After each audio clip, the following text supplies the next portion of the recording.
저는 부족한 사람인데 이렇게 또 귀한 재단 또 막 태동한 이렇게 참 의미 있는 시간에 저를 이렇게 세워주셔서 우리 하나님께 영광이고 또 우리 목사님께 깊이 감사드립니다.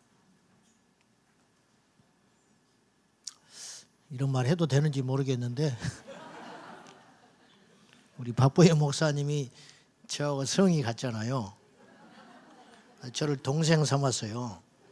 사실은 처음 이야기하는 소리인데 지난번에 캐나다 가가지고 나를 동생 삼아주셨는데 얼마나 내가 이렇게 소심하고 이렇게 저기 하지 못하는지. 그러면 나도 형님이라고 해야 되잖아. 안 나와. 안 나와. 그래가지고 이거 참 언제 그렇게 해야 할지 모르겠어요. 근데 또 우리 목사님도 잊어버렸을지도 몰라요. 그렇게 해놓고 가끔 저한테 김한수 목사라고도 하고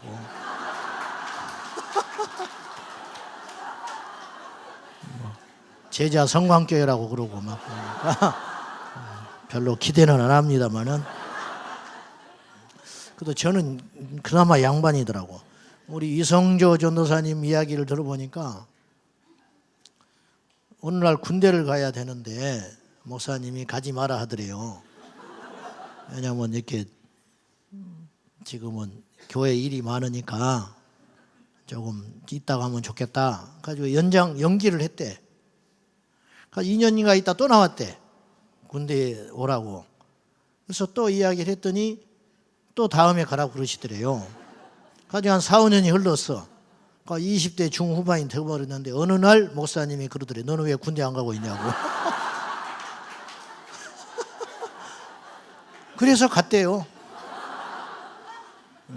이게 황당한 일이죠. 그러니까 그에 비하면 뭐 저는 어떤 피해도 안 받습니다만은 그 결과 또 이성조 전도사님이 6개월 만에 나왔다고 하더만요. 그러니까 또 하나님이 다 합력해서 선을 이루는 것이지만은 자 여러분 뵈니까 참 반갑고 그렇습니다. 근데 어쨌든 그 이야기 좀 더 할게요.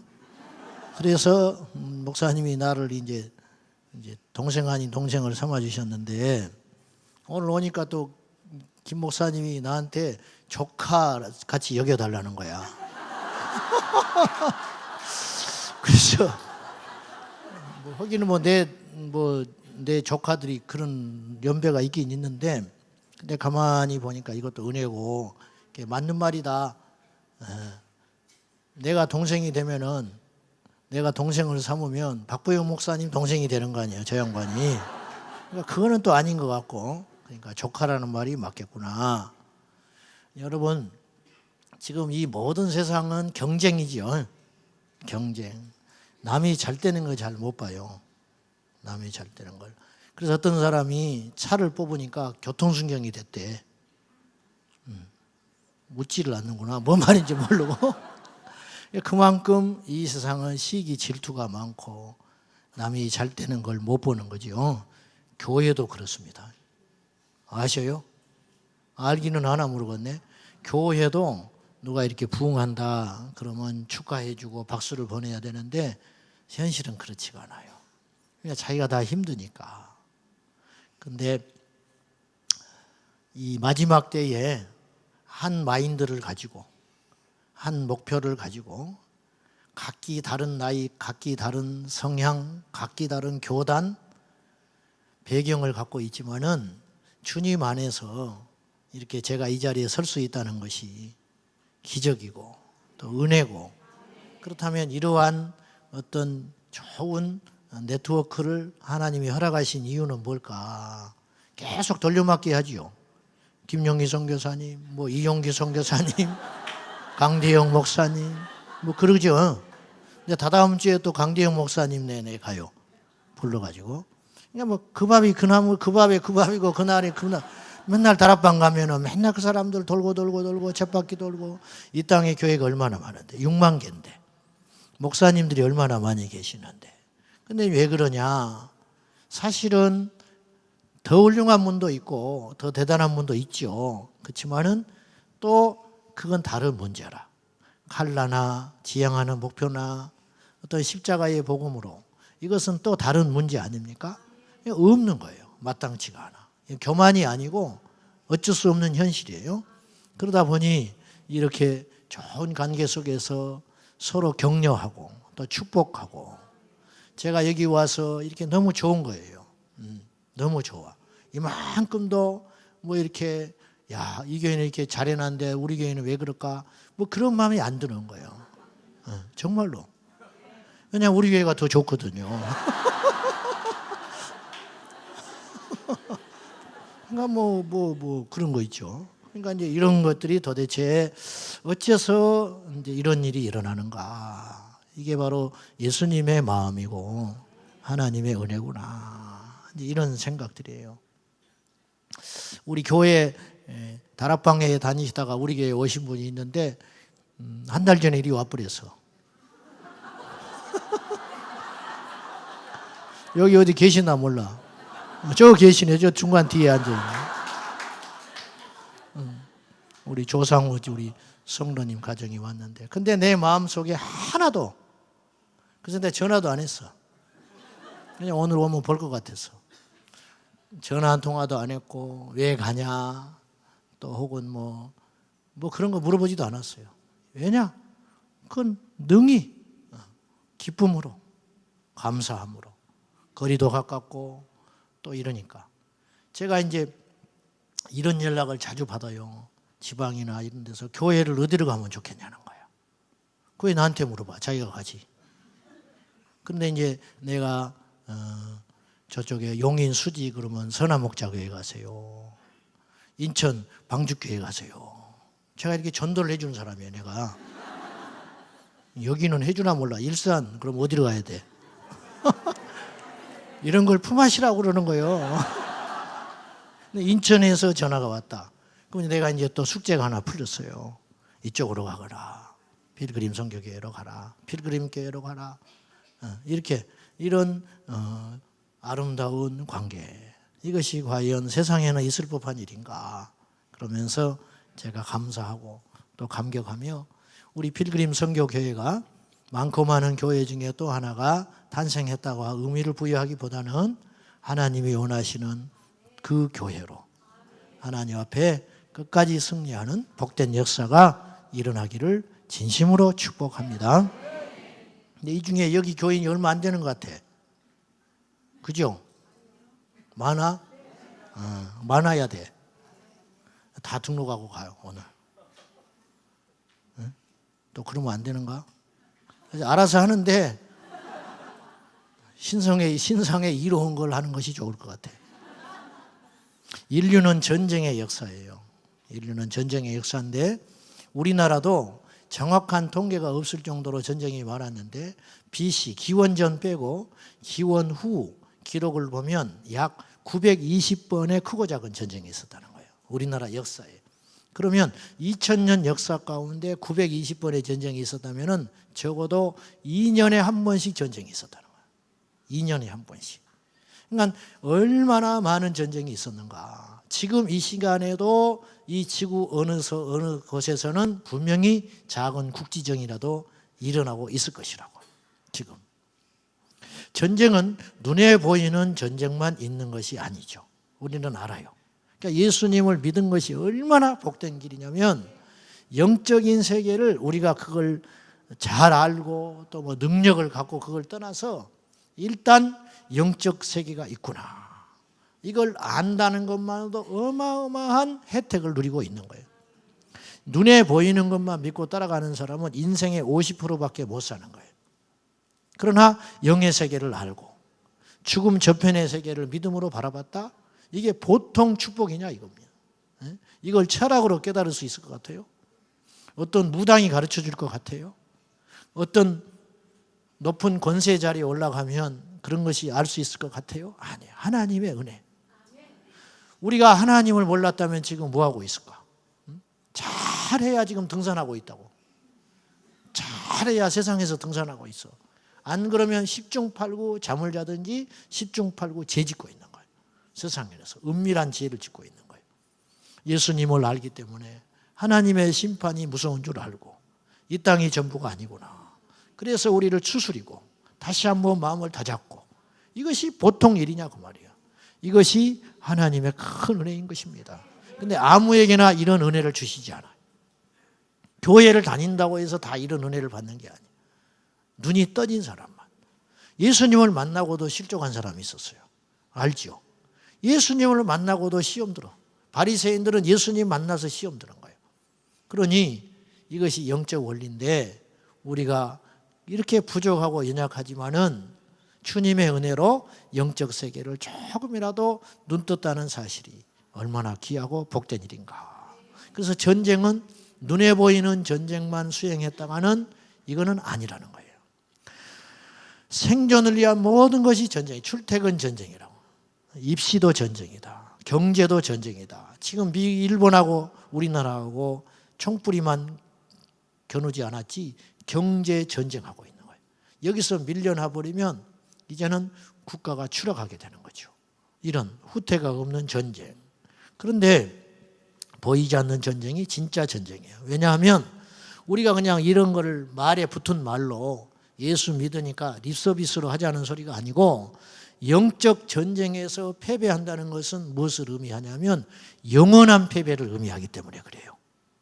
이 땅에서 패배하는 것은 이 땅의 것을 갖고 있는 걸 잃어버리는 거예요. 최고 많이 잃어도 우리 목숨 잃는 거예요. 이건 대단한 것이죠. 그렇지만 마태복음 10장 28절에 우리에게 분명히 경고하고 있어요. 너희의 몸을 죽이는 자를 두려워하지 마라. 이게 마귀예요. 세상의 권세자. 너희의 몸을 죽이는 자를 두려워하지 말고 너희의 몸은 물론이거니와 너희 영혼까지 능히 지옥에 멸하는 자, 그분을 두려워해라. 우리 하나님 두려워해라는 거예요. 그러니까 영적으로 패배하는 건 지옥으로 가는 거예요. 육적으로 패배하는 것은 이 땅을 잃어버리는 거예요. 그것도 심각한 일이지만 영적인 전쟁에서 패배한다는 것은 전부를 잃어버리는 거예요. 우리 영원한 미래까지 빼앗겨 버리는 거예요. 그러므로 어떤 경우에서 있어도 영적으로는 우리가 패배하지 말아야 한다는 거예요. 성경에서 최초의 전쟁은 에덴 동산에 있었던 아담과 뱀의 전쟁이었어요. 근데 하와는 패배했어요. 아쉽게도 최초의 인류는 이 전쟁에서 패배한 거예요. 예수님도 이 땅에 전쟁하러 오셨어요. 그래서 요한일서 3장 8절에 죄를 짓는 자는 마귀에게 속하나니 마귀는 처음부터 범죄함이라. 하나님의 아들이 나타나시는 것은 마귀의 일을 멸하러 왔다. 내가 싸우러 왔다. 나는 이기러 왔다. 내가 손봐주러 왔다. 너희를 구하러 왔다. 이게 다 같은 말이잖아요. 예수님도 마귀와 싸우러 오셨다고 말씀하시고 승리하신 거예요. 광야에서 승리하셨습니다. 십자가에서 승리하셨습니다. 하나님의 인류 구출 작전이 십자가와 부활의 전쟁 아닙니까? 그리고 최후의 전쟁은 곡과 마곡의 전쟁으로 일어날 것이라고 요한계시록은 분명히 기록되어 있습니다. 전쟁 중에는 잠들면 안 돼요. 작전에 실패한 병사는 용서받을 수 있어도 경계에 실패한 병사는 용서할 수 없다. 그런 말이 있어요. 요새는 말이 바뀌었대. 작전에 실패한 병사는 용서할 수 있어도 배식에 실패한 병사는 용서할 수 없다. 무슨 말인지 모르는 사람도 있어요. 오늘 본문에서 사도 바울은 믿음의 아들이요 동력자인 디모데에게 우리 성도의 삶을 병사, 경계하는 자, 농부로 빗대어 설명하고 있습니다. 용어는 다르지만은 그 본질은 같아요. 이겨야 한다는 거예요. 군사는 적군을 이겨야 되고, 선수는 상대방을 이겨야 되고, 그리고 농부는 환경을 이겨야 된다. 그래야 자기가 얻고자 하는 어떤 열매들을, 목표를, 승리를 얻을 수 있다는 거예요.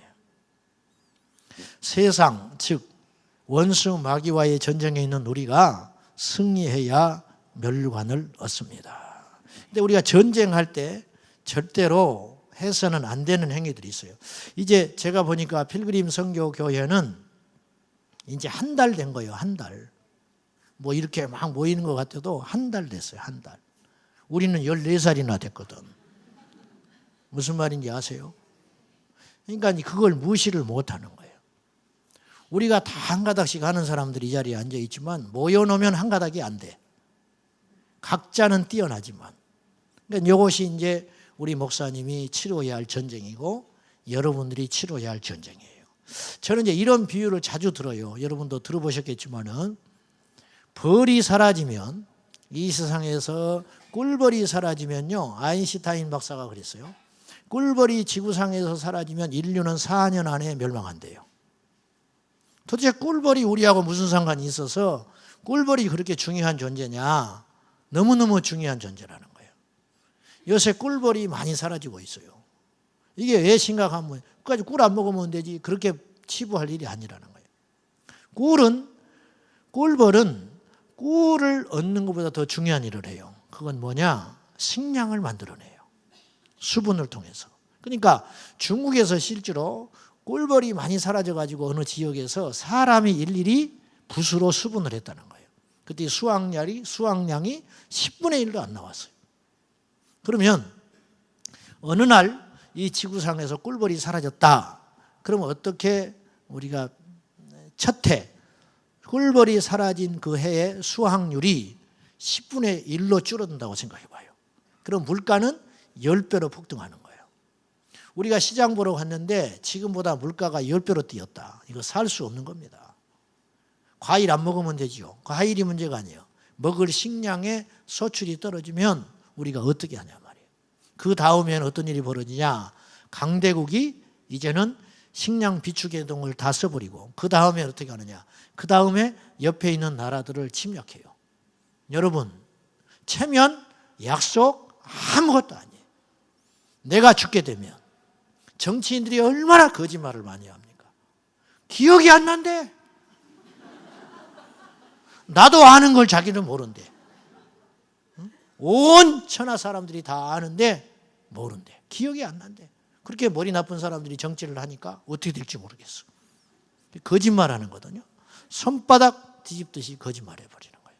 체면, 내가 권력만 차지할 수 있다면, 내 배만 부를 수 있다면. 그러니 이제 식량 문제가 닥쳐버리면 국가 간의 신뢰, 체면 아무것도 아니게 되는 거예요.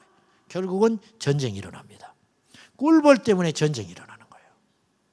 이처럼 이 땅에는 보이지 않지만, 별로 중요하게 여기지 않지만 아주 중요한 가치들이 있어요. 그 중에 하나가 뭐냐? 교회라는 거예요.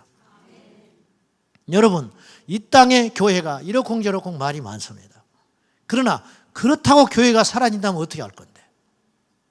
이 땅에서 예배가 사라진다면 상상이나 해보셨습니까? 이 땅에서 찬양이 사라진다. 이 땅에서 기도가 사라진다. 미국에서 케네디가 1960년대 초에 집권하고 미국의 모든 국공립학교에서 기도 금지, 성경 읽기 금지시켰어요. 그 결과 미국이 어디로 갔냐? 그 젊은 세대들이 와장창 무너져 버려요. 낙태 상승, 자살 상승, 알코올 상승, 마약 상승, 히피족의 등장. 도대체 그 성경 읽기와 기도를 금지시켰다고 어째서 그런 일이 일어나냐? 혹자는 그것이 기독교적인 편협적인 이야기라고 하지만, 그러면 다른 걸로 설명을 해보라고 나는 이야기하고 싶어. 다른 것으로 설명을 해봐라. 없다. 없어. 우리나라가 얼마나 엄청나게 어렵고 빈빈한 나라였어요. 그런 나라가 이만큼 살게 된 거. 정치를 잘해서 정치 잘합니까? 자원이 풍부해서 석유 한 방울이 납니까? 사람들이 정직해서 뭐가 정직합니까? 우리나라가. 뭐가 있습니까? 달리 답이 없는 거예요. 결국 하나님의 은혜. 그러면 하나님의 은혜는 어디에 임하느냐? 예배하는 곳에, 기도하는 곳에, 회개하는 곳에, 하나님을 찾는 현장에. 그럼 그것이 어디냐? 교회. 교회.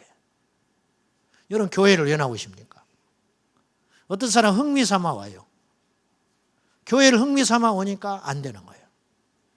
어떤 사람 은혜를 받으러 와요. 은혜가 떨어지면 떠나게 되는 거예요. 교회는 그렇게 오는 것이 아니에요. 교회는 내 생사를 걸 만한 가치가 있는 거예요. 교회는. 우리 필그림 선교교회가 앞으로 더 단단히 하나 돼가지고 이 지역의 영적 파수꾼, 기도의 숨통, 하나님 앞에 영광을 돌리는 찬양의 집회소, 그러한 곳으로 자리매김되시기를 축복합니다. 자, 그러면 전쟁 중에 해서는 절대 안 되는 행위들이 있다는 거예요. 이 말은 곧 비유적으로 지금 제가 말씀드리지만은 우리 필그림 선교 교회를 섬기는 우리 지체들이 해서는 안 되는 행위들이라는 거예요. 첫째, 절대로 분리돼서는 안 돼요. 전쟁할 때 분리되면 끝장나는 거예요. 우리의 진짜 적은 마귀인데 마귀는 무엇을 제일 잘하냐면 분리를 시키는 거예요. 잘 아시죠? 참소자, 분리하는 자.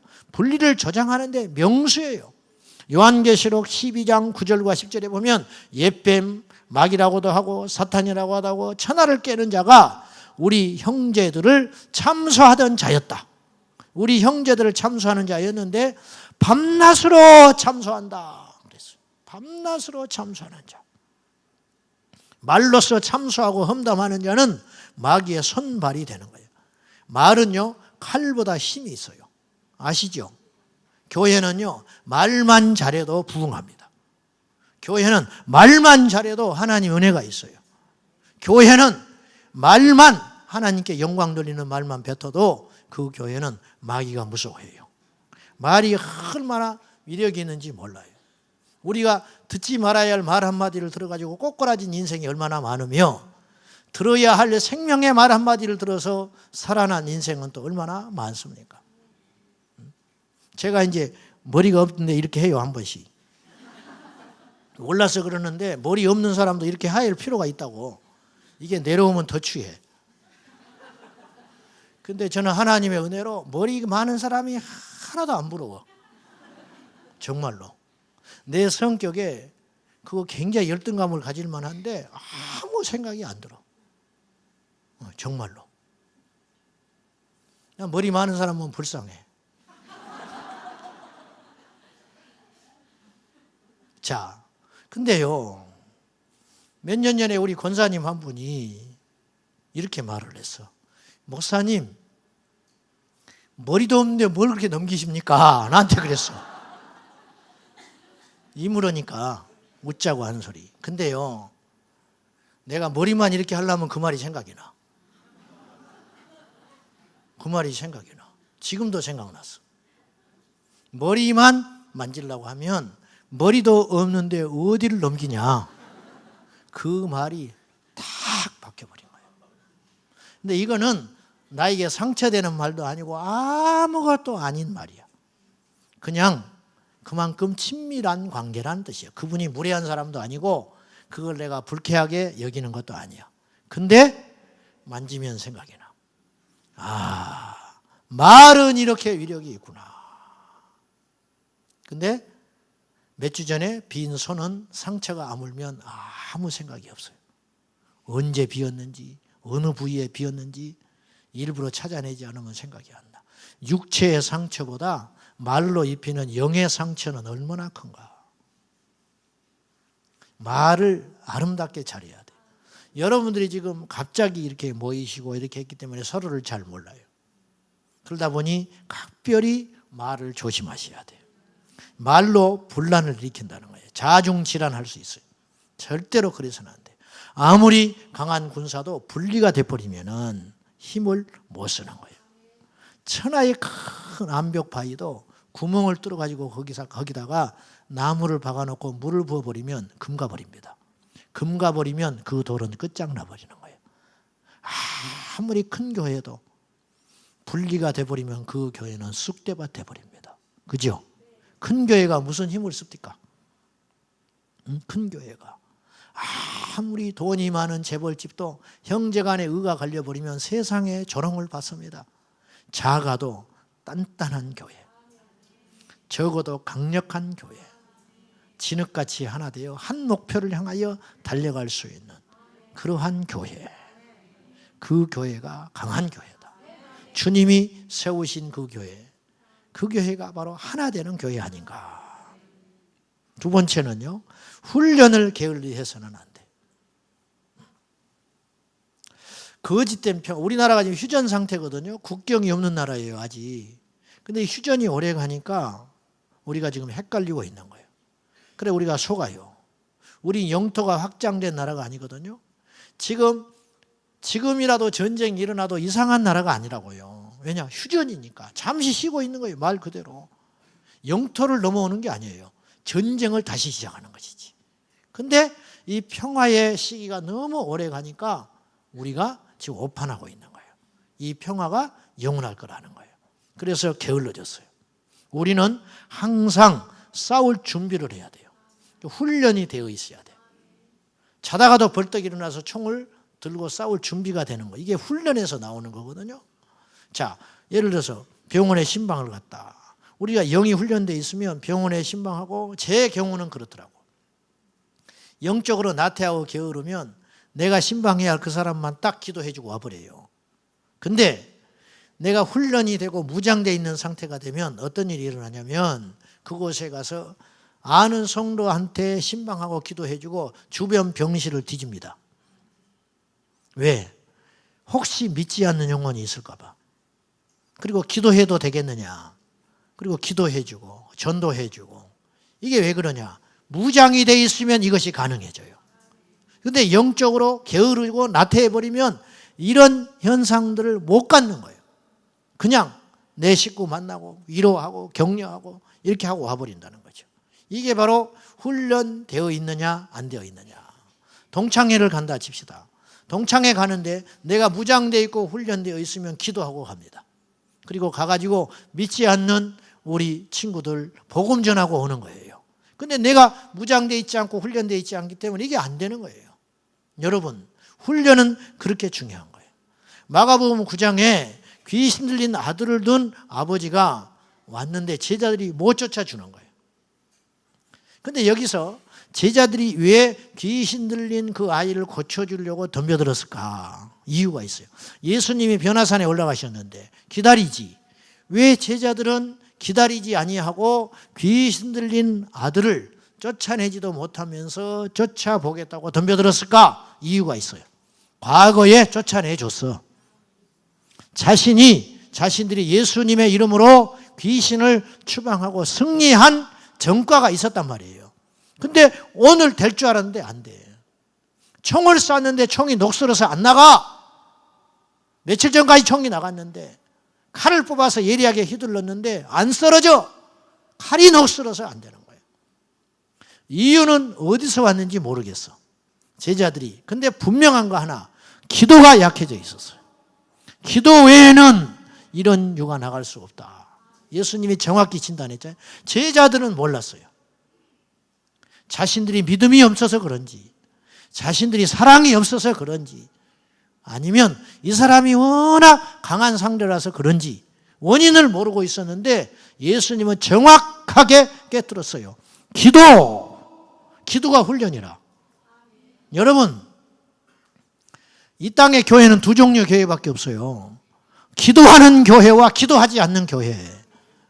기도하면 돼요. 할렐루야. 이게 이런 이야기를 우리가 너무 많이 들으니까 정답이 아닌 걸로 알고 있는데 정말입니다. 기도하면 돼요. 무조건. 길이 막혔을 때 기도해야지 어떡하겠어. 기도하면 길이 열려. 누군가 어떤 사건이 일어났을 때 뭘로 하겠어요, 이것을? 사람 불러다가 재판장으로, 예수님이 재판장으로 나를 불렀냐? 아니다, 나는. 누구도 그 문제를 해결할 사람 없어요. 결국 하나님이 개입하셔야 돼요. 그러므로 기도해야 된다. 이제 또 새벽 기도도 준비하시고 이렇게 하는데, 기도가 쉬지 않는 교회는 음부의 권세가 이기지 못하는 강력이 있습니다. 기도하는 프로테지가 얼마나 되느냐? 얼마나? 썰렁한 교회를 만들지 말고 끊임없이 이 공기를, 이 성전의 공간을 기도의 소리로 계속 24시간. 할렐루야. 그게 훈련이라. 무장이고 준비되는 것이고. 요새 교회들이 기도할 자리가 없다는 거예요. 문이 닫아져 있어서 아우성을 치고 있어요. 세 번째는 잠들지 말아야 돼. 분리되지 말고, 훈련을 게을리하지 말고, 세 번째는 군사, 잠들지 말아야 한다. 잠들면 끝장이에요. 음주운전하고 졸음운전하고 어떤 게 더 무서워요? 졸음운전. 둘 다 무서워. 둘 다 무서운데요. 그중에 하나만을 덜 위험한 거. 그래도 음주운전이다. 음주운전은 정신이라도 조금 있는 거야. 아슬아슬하게. 근데 졸음운전은 끝장나버리는 거예요. 졸았다? 끝장나는 거예요. 영하 50도 추락했는데 눈꺼풀이 내려오니까 얼어 죽는 거예요. 굶어 죽는 게 아니고 얼어 죽어버리는 거예요. 어쩔 수 없어. 전쟁에 총탄이 왔다 갔다 하는데 일주일째 잠을 못 자니까 옆에 내 동지가 총 맞아 퍽퍽 쓰러져 죽었는데 내 총이 안 당겨져. 감겨져서 그냥 죽어버리는 거예요. 죽는 건 이렇게 무서운 거예요. 주님은 우리에게 끊임없이 이야기해요. 깨어 있으라. 깨어 있으라. 깨어 있으라. 잠자지 말라는 의미가 아니겠죠. 분별하라는 거예요. 분별. 적군과 아군을 분별해라. 트러블 메이커가 되면 안 돼. 깨어 있어야 돼. 이 어떤 문제가 탁 교회 안에는 끊임없이 문제가 일어나. 결국 그 문제의 마지막 지향점은 어디로 가냐면 최종 담임 목사에게 가요. 어떤 일이 있어도 담임 목사님과의 관계가 나쁘지 않으면 그 공동체를 떠나지는 않아요. 근데 아무리 작은 일로 시작했다 할지라도 담임 목사가 자기에게 등을 돌렸다고 여겨질 때는 그 교회를 못 다니는 거예요. 다 경험해 봤어요. 아이가 교회 학교에서 애들하고 투닥투닥 하다가 얼굴에 흠집이 내고 왔어요. 목사가 그랬겠어? 너 긁어버려라. 그러니 만무하지요. 근데 결국은 이제 처음에는 교회 학교에 따지겠죠. 그리고 목사님께 보고가 올라갑니다. 그러면 이제 이 불이 어디로 엉겨붙냐면 담임 목사에게 엉겨붙어요. 그러면 이제 양쪽의 이야기를 들어볼 거 아니에요.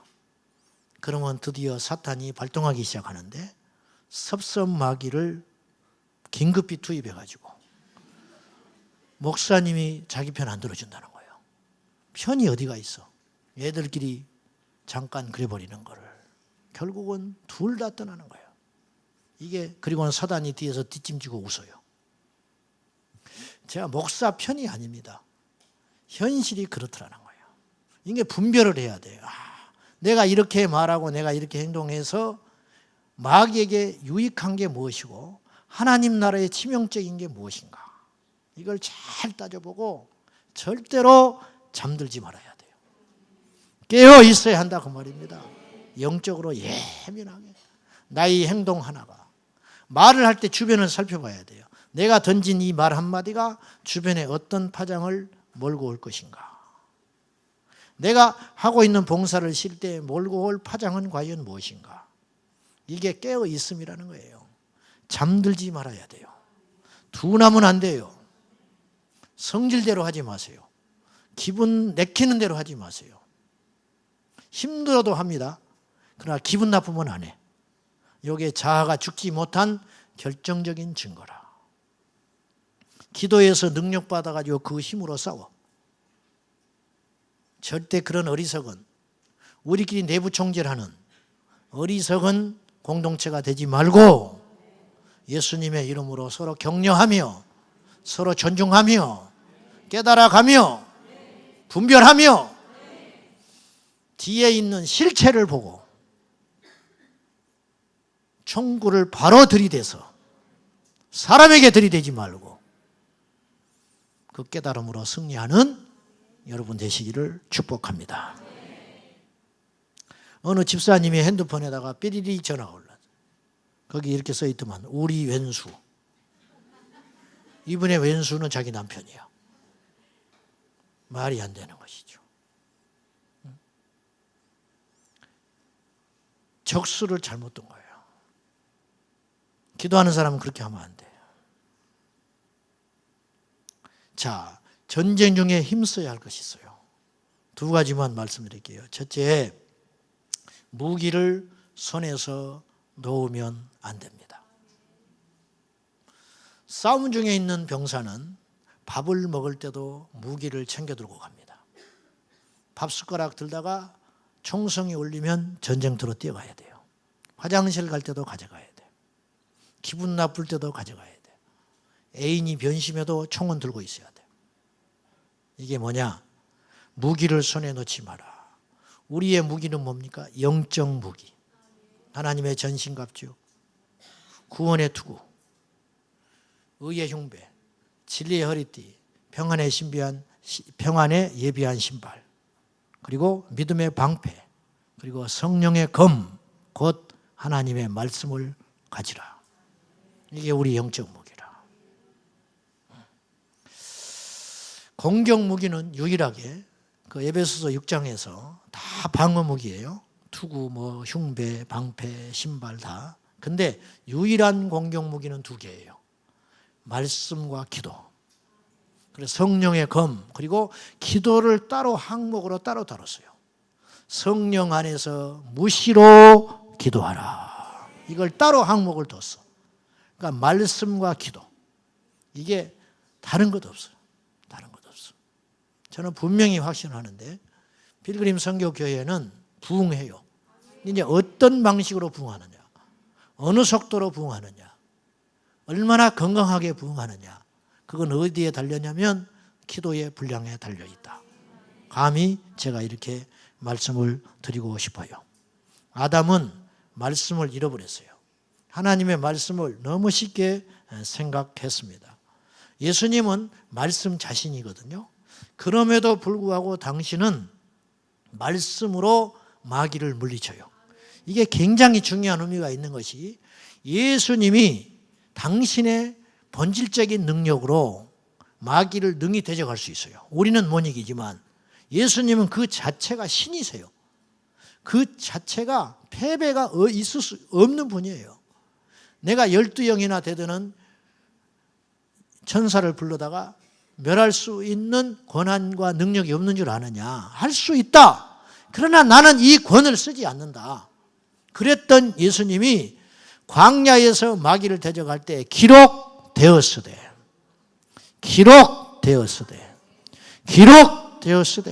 그러면 이건 우리에게 어떤 메시지를 주냐면 우리도 기록되었으되를 사용하면 마귀를 벌벌벌 떨게 할 수 있다. 예수님도 그 말씀의 능력으로 대적했는데 우리도 그 말씀으로 승리할 수 있다. 말씀은 인생을 바꿔요. 할렐루야. 말씀은 인생을 바꿔.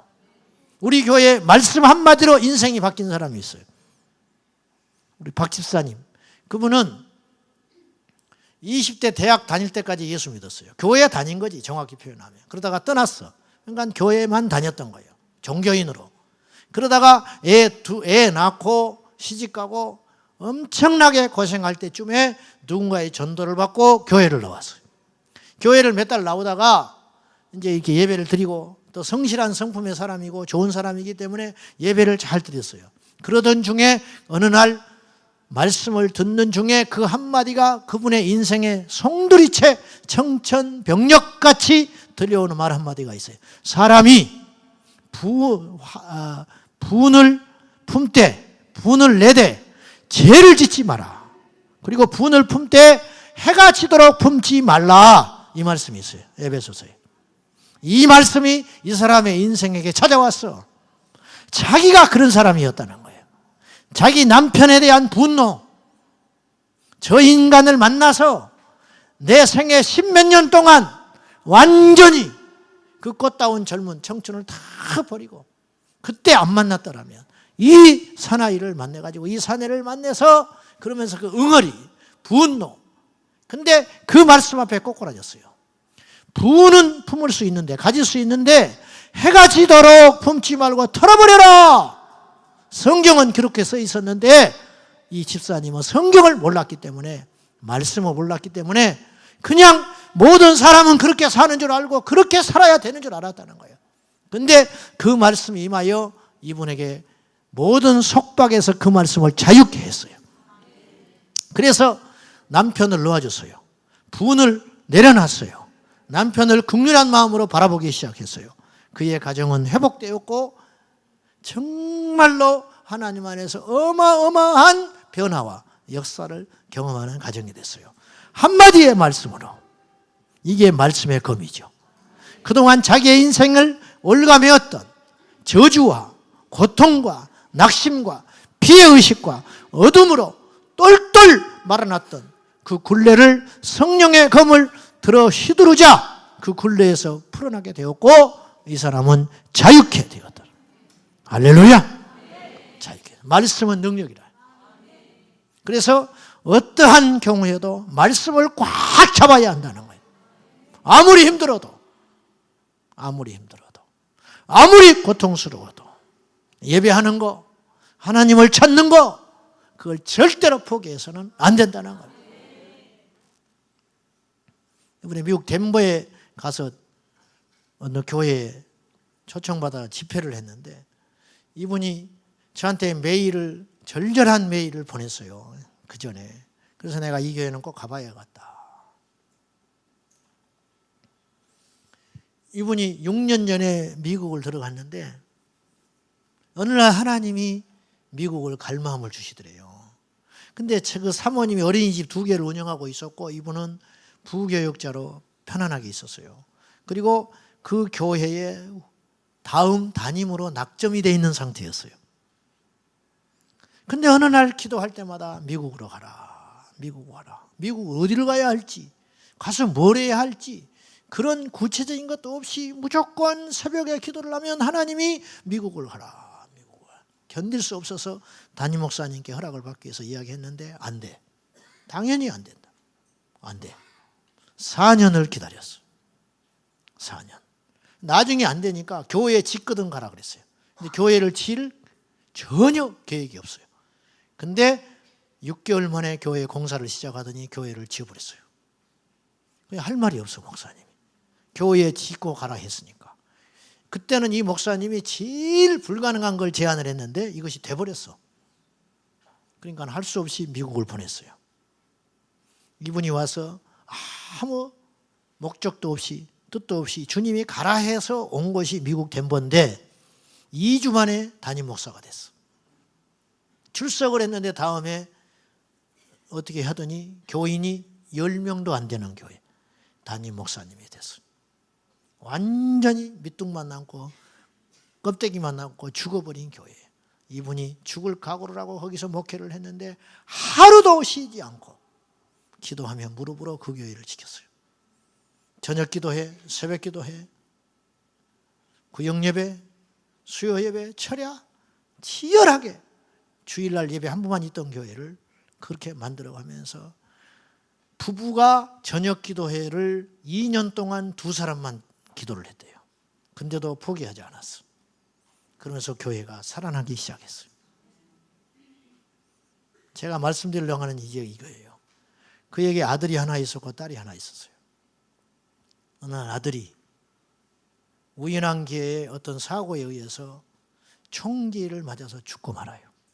심장을 관통해서 옆에 구경하고 있다가 죽어버렸어. 이 친구는 그런 친구가 아니에요. 불량한 아이가 아니에요. 교회에 부교육자 역할을 했던 아들이에요. 고등학교 아이가 드럼을 치면서 그때도 자기 친구 같이 잠자고 주일날 그 다음날 주일날 그 친구 교회에 데려올 욕심으로 그 교회에 가서 잠을 자다가 그곳에 가서 잠을 자다가 죽어버렸어. 새벽 2시에 경찰들이 왔더래요. 근데 미국에 온 지 얼마 안 돼가지고 영어를 못 알아들었어. 자기 아들이 죽었다는 소리를 못 알아들었어. 근데 막내딸이 그걸 알아듣고 주저앉아 버렸어요. 그 다음 날이 주일이야. 교인들이 갔더니 사모님이 안 보이더래. 생전 그런 일이 없는데 사모님하고 애가 안 보이더래. 교인들이 이렇게 생각했대요. 부부싸움 했다. 크게 싸웠다. 오죽하면 사모님이 교회를 안 왔을까? 그 예배를 일체 말 없이 목사님이 집례를 하고 마쳤어요. 자식을 가슴에 묻고. 그리고 오후에 교인들 멤버십, 리더십들을 불렀어. 사실은 여차여차해서 이런 일이 있다. 그리고 장례를 치렀어. 교인들은 하나같이 이렇게 생각했대. 좋은 목사님인데 놓치게 생겼다. 어떻게 여기서 목회를 하겠냐. 그러나 그 부부는 거기서 믿음으로 견뎠어요. 나한테 그러더라고. 목사님, 내가 뭐가 무섭겠습니까? 온갖 소리들이 다 들려왔어요. 목사가 저주받아서 아들이 죽었다. 그 소리도 하더래. 그러나 나한테 그러더라고. 내가 뭐가 무섭겠니? 자식을 가슴에 묻었는데 죽인 아이 용서했어요. 주일 예배를 드렸다는 거. 전쟁 중에는 그걸 내려놓지 않는 거예요. 그거. 오늘날 그리스도인들이 얼마나 약한지 아세요? 우리가 굉장히 강해 보이죠. 다 강해 보입니다. 근데 마귀는 알아요. 탁 쳐버리면 넘어질 것이 있다는 거. 그걸 강하게 연단시켜야 돼. 저에게도 약점이 있을지 몰라. 여러분에게 다 하나씩은 있어요. 그걸 강화시킬 때 우리는 진정한 주님의 군사가 되는 거예요. 군사는 자기 일에 얽매이지 않아요. 기분에 휘말리지 않는다고 말이요. 기분에. 언제까지 우리가 기분 나빠서 살 건데. 기분 때문에 지옥 간 사람이 한둘이 아니에요. 기분 때문에 사명을 버린 사람이 한둘이 아니에요. 기분 때문에 가족 구원을 놓쳐버린 사람이 한둘이 아니에요. 얼마나 많겠어요. 기분 때문에 하늘의 면류관을 상실한 사람은 또 얼마나 많을까? 얼마나. 사랑하는 여러분, 병사는 무기를 절대 놓치지 않는 법이에요. 기분에 따라 좌우되는 법이 아니에요. 우리의 기분 십자가에서 죽었습니다. 할렐루야! 우리 자아가 죽을 때 죽었다며. 말로만 죽었다 말하지 말고 운다고 해서 죽은 사람이 아니에요. 찬양할 때 손든다고 죽은 사람이 아니에요. 구체적으로 그러한 실행이 있는 사람. 정말로 죽었는가? 정말로 내려놨는가? 저는 기분 정복하는 사람 별로 못 봤어요. 교회 안에서. 기분을 뛰어넘는 사람 별로 못 봤다고. 자존심 뛰어넘는 사람 별로 못 봤어. 이걸 뛰어넘을 때 기적이 일어나요. 뛰어넘을 때 역사가 일어나요. 뛰어넘을 때 응답이 일어나는 거예요. 거칠 게 없잖아요. 주님이 안 주실 이유가 없잖아요. 마귀가 손쓸 방법이 없잖아요. 그러면 연단 끝이지요. 할렐루야. 연단이 끝나는 거예요. 그것을 초월하면 연단이 끝나는 거예요. 하나님이 쓰시죠. 연단이 끝났는데 왜 버려두시겠어? 준비됐는데 왜 버려두시겠어? 그때부터 쓰시기 시작하는 거죠. 그런 저와 여러분 되시기 바랍니다. 기도는 하나님의 보급선과 같아요. 아무리 강한 군대도 후방에 지원이 없으면 끝장나는 거예요. 말 잘하는 거 필요 없어요. 기도 안 하면 그 말 때문에 넘어져. 일 잘하는 거 필요 없어요. 기도가 뒷받침되지 않으면 그 일 때문에 주변을 해치는 흉기가 될 수 있어요. 다 필요 없어요. 기도할 때. 왜 저렇게 경솔할까? 왜 저렇게 요새 저 사람이 저럴까? 분명히 이유가 있는 거예요. 무기가 약해진 거예요. 기도가 약해진 거예요. 마지막, 전쟁 중에는 서로 사랑해야 됩니다. 아까 분리의 반대겠지요. 전쟁은 혼자 할 수 없어요. 이 시대는 한 사람의 영웅의 시대는 끝났습니다. 그렇지 않아요. 절대 예수 혼자 못 믿어요. 집에서 혼자 예배드리는 사람 대단한 것 같지요? 뭐 방송 이거저거 듣고 대단한 것 같지요? 빵점짜리입니다. 제일 위험해요. 그래서 기만 커져서 뭐 할 건데. 분별을 못 하는데 기만 커지니까 분별을 못 해 오히려. 자기 당착에 빠져가요. 누가 이단에 제일 많이 빠졌을까? 그 사람. 외톨배기. 얼룩말이 뭉쳐있으면 맹수 사자도 건드리지 못해요. 그러나 이탈했다. 끝장나는 겁니다. 그냥 끝장나는 거예요. 그러므로 서로 연합해야 돼요. 서로 사랑해야 된다니까요. 사랑하면 귀신도 항복해요. 우리 집사님 중에 한 분이 지난주에 간증을 하셨어요. 금요일 날 보신 분이 있을지 모르겠는데 이분은 목사 아들이었어요. 결혼을 했는데 부인하고 무지막지하게 싸웠어. 어느 정도로 싸웠냐? 119가 왔어. 112가 오고. 체격이 둘 다 비슷하게 커요. 부인이 밥을 억지로 먹었대. 체중을 늘리려고. 왜 그런지 알아요? 남편하고 싸워야 되니까. 이게 그냥 웃자고 하는 소리가 아니야. 실제로 그랬어. 살을 안 뺐어. 다이어트 하면 밀리니까. 이걸 때려잡아야 되니까. 부부가 그렇게 싸웠어요. 그 아이 딸이 하나 있거든요. 그 틈바구니에서 어떻게 살겠어. 그러다가 이 부인이 신경쇠약하고 우울증 오고 그러면서 악한 영이 들어가 버렸어. 그래가지고 완전히 장악을 해버렸어요. 그래가지고는 이제 저희 교회에 오셨을 때 남편이 먼저 거듭났어요. 그러다가 회심을 했어. 그러다가 이제 우리 교회에 왔는데 보니까 이렇게 예배 때 나를 이렇게 째려봐. 부인이. 그리고 울어. 그건 좋은 눈물이 아니에요. 그리고 입이 실룩실룩실룩해 예배 때. 이게 안 되는 거야. 막 욕이 나오려고 하는 걸 확 움켜쥐고 설교 때 욕이 뛰어나오려고 그래. 확 움켜쥐고 하니까 눈물이 나고 막 이러고 있는 거야. 예배 때 나를 째려보고. 그런 세월을 수년 지냈어요. 자기 남편 집에 가서 침 뱉고 때리는 건 유도 아니고. 근데 이제 둘 다 깨닫지 못할 때는 충돌을 했는데 남편이 거듭났잖아요. 맞아줘. 기도해. 서로 싸우는 것이 아니라 그러니까 이게 더 막 난리가 나는 거예요. 그러다가 한두 달쯤 전에 저한테 문자가 딱 왔어요. 목사님, 우리 아내가 귀신이 나간 것 같아요. 어떻게 됐느냐. 그날 극렬한 전투가 일어나. 일주일이면 두세 번씩 밤에 그렇게 싸우댔어요. 영적 싸움을 한 거예요. 근데 다행한 건 부인이 교회를 꼭 와. 그리고 저를 보면 미안하다고 그래. 뭐가 미안하냐.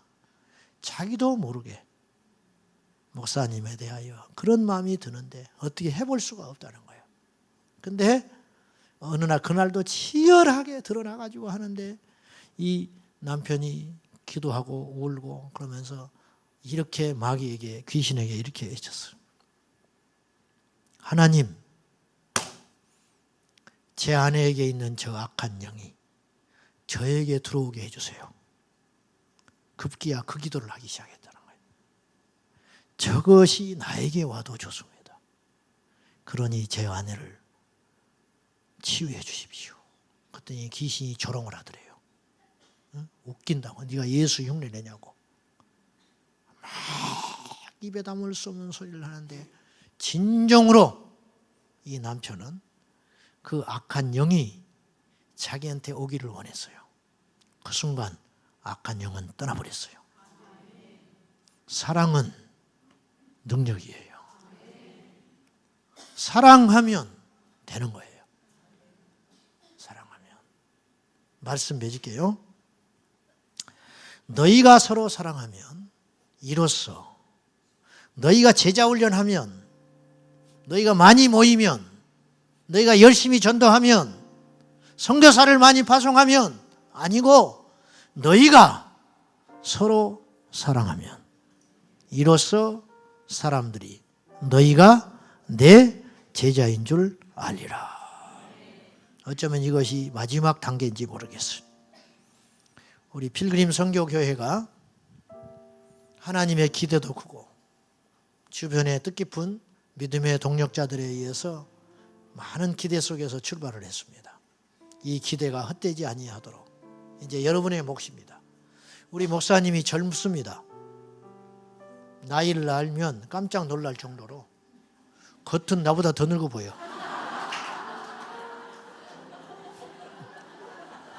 우리 교회 성도들은 한 50쯤 된지 알아요. 지난번 해모 왔다 가가지고. 그런데 저도 38에 개척을 해서 지금 왔는데 결정적일 때는 성도들이 나이를 따지는 것 같아.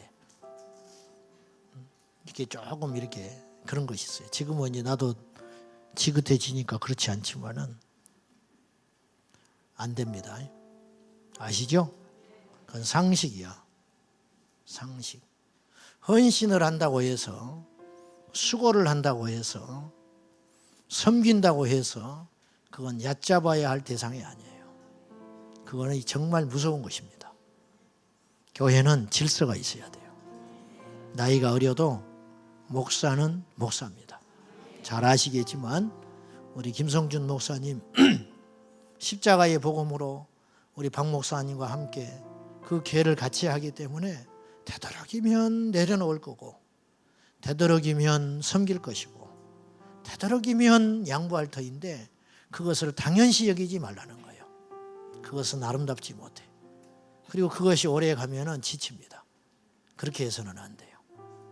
최선을 다해서 섬겨주시고, 최선을 다해서 마음껏 목양할 수 있도록 영적 권위, 이걸 분명하게 확고하게 세워줘야 이 거대한 함선을 이끄는 선장으로서, 함대를 이끄는 선장으로서 용기 백배하여 믿고 따를 때 그 힘을 바탕으로 힘차게 앞으로 나갈 수 있습니다. 오늘보다 내일이 더 기대되는 우리 필그림 선교교회인데, 아무쪼록 큰 교회도 좋고 뭐 대단한 교회도 좋지만은 주님이 항상 함께하는 교회, 그런 교회가 될 수 있도록 여러분들 서로 성숙하시고 서로 사랑하시고 서로 기도 많이 하셔서, 전쟁 중에는 잠들면 안 돼요. 이제 시작했어요. 뒤처져도 안 돼요. 소극적이 돼서도 안 돼요. 앞장서서 하나님의 교회를 멋지게 세우는 것은 우리 일생일대에 한 번 올까 말까 한 기회예요. 사실은 아시겠습니까? 제 아는 장로님은 돈이 많아요. 평생의 소원이 교회 세우는 거예요. 안 돼요. 억지로 안 됩니다. 자기 아들 목사시키는 거예요. 안 돼요. 억지로 안 됩니다. 돈이 있다고 교회 세워지지 않습니다. 사람이 있다고 교회 세워지지 않습니다. 하나님이 결제해야 세워지는 것이 교회인데, 하나님의 결제는 필그림 선교교회 힘있게 비상하여 많은 영혼 살리고 이 시대를 깨우는 하나님이 기뻐하는 교회로 되시기를 축복합니다.